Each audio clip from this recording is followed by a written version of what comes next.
ദൈവത്തിന് സ്തുതി. പ്രഭാത കിരണത്തിലേക്ക് സ്നേഹവന്ദനം.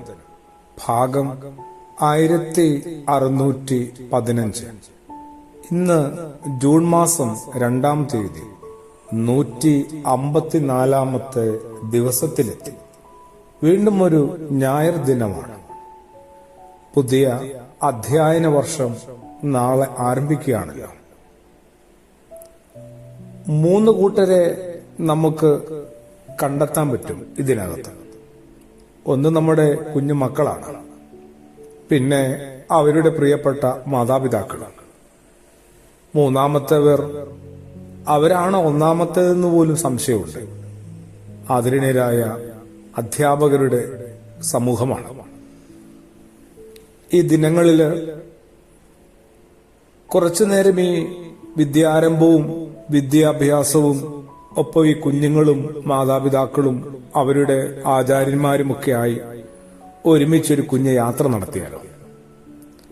ഇതില് ആരെയാണ് ആദ്യം തൊടേണ്ടത്, അല്ലെങ്കിൽ ആദ്യം ആരെയാണ് പിടിക്കേണ്ടതെന്നൊരു സന്ദേഹമുണ്ട് ഉള്ളില്. മാതാപിതാക്കളോടാണ്. 2 മക്കളുടെ ഒരു അപ്പൻ എന്ന നിലയിൽ ഞാൻ എന്നോട് തന്നെയാണ് അപ്പോൾ ചിലത് ഓർമ്മപ്പെടുത്താനായിട്ട് ആഗ്രഹിക്കുന്നതും ശ്രമിക്കുന്നതും.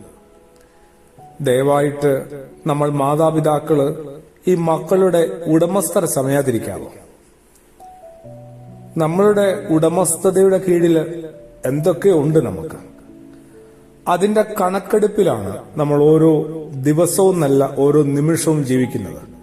ആ കണക്കെടുപ്പിന്റെ പെരുപ്പം കണ്ടുള്ള അഭിമാനത്തിലും അഹങ്കാരത്തിലുമൊക്കെയാണ്, കുറച്ച് വിശ്വാസത്തിലും ആത്മവിശ്വാസത്തിലുമൊക്കെയാണ്. അങ്ങനെ ഉടമസ്ഥതയുടെ പട്ടികയിൽ ദയവായിട്ട് മക്കളെ ഉൾപ്പെടുത്താതിരിക്കുക. അതേന്ന് മക്കള് അവര് ദൈവം നമ്മളെ ഏൽപ്പിച്ചതല്ലേ. അതുകൊണ്ട് തന്നെ അവരുടെ ഉടമസ്ഥര് സർവശക്തനായ ദൈവമാണെന്ന് പരിപൂർണമായിട്ട് വിശ്വസിക്കാമോ? പിന്നെ നമ്മൾ ആരാണ്? മാതാപിതാക്കൾ ആരാണ്? ശരിക്കും നോട്ടക്കാരല്ലേ, കാവൽക്കാരല്ലേ? നന്നായി നോക്കുമെന്ന വിശ്വാസമുള്ളത് കൊണ്ടല്ലേ ഏൽപ്പിച്ചത്?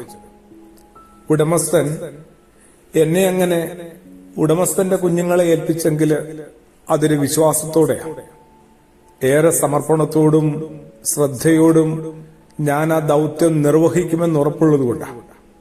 അതുകൊണ്ട് മാതാപിതാക്കളായ നമ്മൾ ആ ഉടമസ്ഥ സ്ഥാനം ഒന്ന് തൽക്കാലം മാറ്റിവെക്കാം. മനസ്സിനകത്ത് ഒരു വിചാരത്തെ ഒന്ന് നട്ട് നനച്ച് വളർത്താമോ? മറിച്ച് കാവൽക്കാരാണ്, കൂടെ ആയിരിക്കുക എന്നുള്ളതാണ്. കൂടെ ആയിരിക്കുക, ഒപ്പമായിരിക്കുക, അങ്ങനെ അവരോടൊപ്പം പോകുക എന്നുള്ളതാണ്.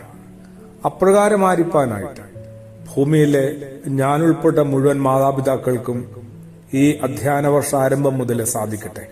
അതെ, ഉടമസ്ഥരല്ല, കാവൽക്കാരും നോട്ടക്കാരുമാണ്. ആമേൻ.